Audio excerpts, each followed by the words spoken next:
Organiser, préparer, informer. Alexandre Dubé.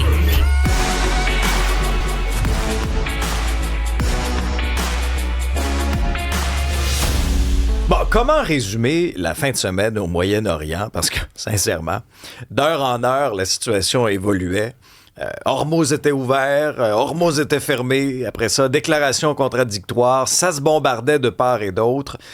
Georges Mercier est analyste doctorant en sciences politiques au Centre de recherche internationale de Sciences Po Paris à l'Université de Montréal. Salut, Georges. Salut, Alex. Bon, là, est-ce qu'on est reparti en vrille? Est-ce qu'on est reparti encore vers une escalade? Même le président Trump, là, qui a réitéré certains propos très durs en les traitant de fous. Là. Ça semble être le jour de la marmotte. On dirait que la mécanique, on commence à la connaître. Et puis là, on est à peu près à mi-chemin du fameux 60 jours où on s'était donné, ça regarde bien. Je pense que l'accord cadre, il a sauté. Là. Aussi bien du côté iranien que du côté américain, on ne semble plus avoir confiance dans la diplomatie. Il y a un élément qui a changé, toutefois, dans la guerre au Moyen-Orient. Durant l'hiver, rappelle-toi, Alex, les Américains reconnaissaient essentiellement que le détroit allait être fermé. C'est-à-dire que tant et aussi longtemps qu'on était dans un état de guerre ouverte, il n'y allait pas avoir de trafic maritime, puis on attendait la fin des hostilités pour le rouvrir. Là, c'est plus du tout ça qu'on dit du côté américain. Au contraire, on prétend qu'il est ouvert, les Iraniens prétendent qu'il est fermé. C'est tentant d'y aller, les bateaux se font tirer. Oui, c'est ça, c'est pas très alléchant comme voie. Vas-y, toi, non, l'autre. Mais tu noteras que le trafic, toutefois, il a continué. Bon, à des niveaux beaucoup plus faibles qu'avant, mais il y a encore des navires, il y en aurait 22 à peu près qui ont passé, qui continuent à tenter de faire la traversée. Et donc, ce qui s'engage, c'est peut-être finalement la fameuse bataille pour le contrôle du détroit de Hormuz, parce que là, les Américains ne reconnaissent pas aux Iraniens le droit de fermer le détroit et ils ne cessent de frapper des installations militaires sur les côtes de l'Iran qui permettent aux Iraniens de menacer les navires. Et là, ce qui s'engage donc, c'est une grande bataille de relations publiques, essentiellement. C'est lequel des deux pays, de l'Iran ou des États-Unis, est capable de convaincre les opérateurs de navires que le détroit est bel et bien sécuritaire ou non. Et là, évidemment, le trafic baisse, donc peut-être avantage aux Iraniens pour l'instant. Mais si les Américains convainquent les opérateurs de navires, les compagnies d'assurance, que oui, ils sont là pour rester, qu'ils vont agir comme garde du corps du trafic maritime dans la voie, peut-être qu'on arrive à retirer aux Iraniens leur contrôle du détroit, qui était quand même leur grand joker en ce moment en politique internationale, puis dans la politique de la région. On verra. Ce qui est certain, autre élément intéressant, c'est que Donald Trump parle moins ces temps-ci. Je ne sais pas si tu as remarqué, sur Truth Social, on n'a pas de message incendiaire. Bon, peut-être que dans 30 secondes, il va envoyer un message. Il a accordé quelques entrevues quand même à différents médias. Là. Oui, mais son ton est assez posé. Il ne remenace plus de bombarder toutes les infrastructures civiles. Il se contente de dire on les a frappées très, très durement. Il n'écrit plus en majuscule. Oui, c'est ça. Okay. Voilà. Donc, c'est ça que je veux dire. Mais quand même, tu regardes un peu, on a l'impression qu'on joue dans le même film. Là, ce sont les pays limitrophes aussi avec l'Iran qui se font encore bombarder. Puis, tu sais... Mais il y a un élément à dire là-dessus. On dit souvent Bahreïn, Koweït, Oman a été bombardé. C'est pas tout à fait le cas. Ce que l'Iran bombarde dans ces pays-là, en général, ce sont des bases militaires américaines. Et là, de plus en plus, les gardiens de la Révolution disent, écoutez, vous voulez qu'on le rouvre, le détroit? Mais que les États-Unis cessent leur interférence dans la région, ce qui veut dire que les États-Unis se retirent de la région. Au début du conflit, les Iraniens avaient frappé des installations civiles dans les pays du Golfe. On s'est attaqué à des appartements à Dubaï, à des aéroports. Là, ils le font moins, en ce moment, peut-être parce que les Iraniens veulent eux-mêmes ménager leur relation avec ces pays-là, parce que ces frappes-là avaient été très, très mal reçues. Mais néanmoins, voilà, on s'attaque à des infrastructures militaires américaines là-bas, donc c'est un peu trompeur de dire qu'on s'attaque à d'autres pays.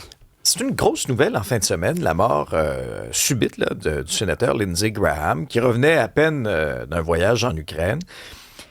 Éclaire-nous un peu sur les conséquences que ce décès-là aura, parce que l'histoire de Lindsey Graham, c'est très intéressant.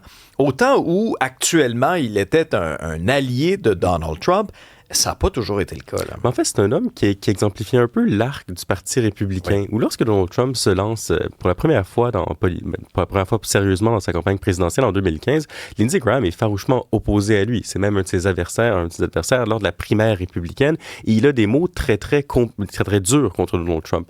Une fois que Donald Trump est choisi comme le candidat républicain et qu'il gagne éventuellement la présidence, il y a un choix qui se pose pour les membres du Parti républicain. C'est est-ce que je me tiens sur les lignes de côté, je reste au plus plus près de mes principes et je ne deviens pas MAGA, essentiellement. Ou au contraire, je décide de devenir MAGA, de flatter le président. Lindsey Graham ne s'en cachait pas. Hein. Il disait dans des entrevues, la méthode avec Trump, c'est de le flatter, mais pas trop souvent. Il faut juste une question de dosage. Et donc, de rester dans son orbite pour peser sur les politiques. Lindsey Graham fait le second choix. Ce qu'il faut comprendre aussi, c'est que c'était un homme qui avait une vision du pouvoir des États-Unis à l'étranger qui était très, très interventionniste. Pour Lindsey Graham, les États-Unis étaient la première puissance du monde et ils pouvaient se servir de leur armée pour aller tenter d'imposer la démocratie, mais peut-être surtout de protéger les intérêts américains à l'étranger. Et il avait à cœur la cause de l'Ukraine. Bon, on pourrait y revenir, pourquoi il soutenait les Ukrainiens, mais néanmoins, il voulait que les Américains restent engagés en Ukraine. Et apparemment, il aurait travaillé très fort en coulisses pour que Donald Trump ne se désengage pas du conflit ukrainien. Donc, à ce compte-là, peut-être que son pari de devenir MAGA et de rester dans l'orbite du président aura servi et aura fonctionné parce que, de fait, les Américains ne se sont pas complètement retirés du conflit en Ukraine, mais néanmoins, voilà, c'était le républicain par excellence qui, au départ, avait des principes et qui, par la suite, se dit qu'on peut les adoucir un peu pour rester dans l'entourage du président. Puis pourquoi l'Ukraine, ça y tenait autant à cœur, Georges? Ben, c'est quelqu'un qui a dit une chose très honnête une fois sur l'Ukraine. Il a dit, c'est le meilleur investissement que les Américains peuvent faire, le soutien à l'Ukraine, parce qu'on parvient, et là je cite à peu près exactement, on parvient à tuer des Russes sans mettre en danger la vie de soldats américains. Parce que pour toute une partie de l'establishment de relations internationales des États-Unis, la Russie est une menace. Et donc la guerre en Ukraine, c'est une opportunité d'affaiblir un adversaire, les Russes, sans pour autant engager les vies de soldats américains. Quand il avait dit ça, le ministre des Affaires étrangères russe l'avait très, très, très mal pris. Oui, on avait même pensé engager les poursuites criminelles contre lui. Je dis que c'est cynique comme manière de voir les choses, mais il faut aussi comprendre que pour plusieurs Européens, pour plusieurs Américains, c'est comme ça qu'on voit la guerre en Ukraine. C'est pas seulement défendre un peuple souverain qui se défend contre un agresseur, c'est aussi se servir d'une entité pour en affaiblir une autre, à savoir la Russie.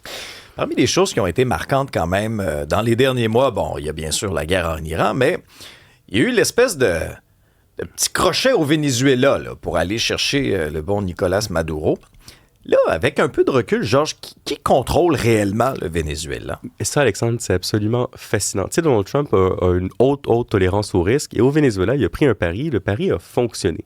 Mais depuis janvier, les Américains prétendent qu'ils contrôlent le pays. Et on ne savait pas trop comment ils le contrôlaient. C'est-à-dire, c'est quand même un pays de 28 millions d'habitants qui est à des milliers de kilomètres des États-Unis. Comment ils font pour contrôler un pays souverain? Et là, c'est New York Times qui a publié une longue enquête en interrogeant des responsables américains et vénézuéliens. Et ce dont on se rend compte, c'est qu'il y a eu un accord qui a été passé entre le Venezuela et les États-Unis où essentiellement, ce sont les Américains qui contrôlent les revenus d'exportation du Venezuela, notamment Marco Rubio, et qui par la suite donne une allocation au gouvernement de Mme Delcy Rodriguez, un peu, je cite le New York Times, un peu comme un parent donnerait une allocation à des enfants. Mais le contrôle des ressources financières du Venezuela, ça donne évidemment un levier gigantesque aux Américains qui contrôlent comment les fonds sont dépensés, mais aussi qui fait partie du Conseil des ministres, de la présidente du Venezuela, quels programmes on privilégie, quelles réformes on privilégie. Évidemment, ça aide à contrôler les relations internationales du Venezuela. Exemple là-dessus, au début de la guerre en Iran, le ministre des Affaires étrangères du pays produit une déclaration où il critique l'intervention américaine. Quelques heures plus tard, elle disparaît. Pourquoi? Parce qu'on lui avait demandé de la faire disparaître. Et ça, c'est assez intéressant de voir comment les États-Unis, là, en l'occurrence, sont quand même parvenus à prendre le contrôle d'un autre État. Marco Rubio, le secrétaire d'État, on le surnommerait le vice-roi. Le vice-roi du Venezuela, comme ses anciens administrateurs coloniaux qui contrôlaient à distance des pays souverains. Parce que, rappelons une chose, Marco Rubio n'y est jamais allé, pour l'instant. Marco Ier. Marco Ier, c'est ça. Merci beaucoup, Georges. À bientôt.